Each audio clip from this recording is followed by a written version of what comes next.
Wheat is our biggest growing crop, and it's a, I tell you, any state that outlaws gambling should not allow farming. It's the biggest gamble in the world. Well, they talk about the big-time gamblers in Las Vegas. They're a bunch of wimps. I mean, you want to see a real gambler talk to a dryland wheat farmer. Depends entirely on the elements. And it can go without, you know, it can go without rain. I mean, some of you remember the Dust Bowl, the 30s, a great drought. Years. Folks, we had frogs 5 years old that didn't even know how to swim. I mean, it was really dry. And a lot of the land just blew away in dust clouds. But we never lost our sense of humor. Americans are famous for that, I tell you, when things get toughest.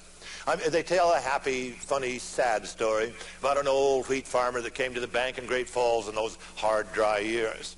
Wanted to borrow money to buy seed. He was going to try it again.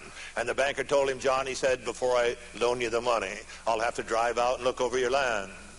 Just then the old fellow looked out the window of the bank, saw a great cloud of dust billowing towards them.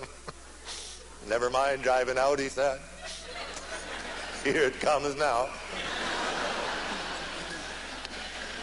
And the land blew to the east, the westerly winds, and they had another little sad saying. Some of them gave up and went back east. And the people would say, well, why did you come back east? And they would say, following the farm.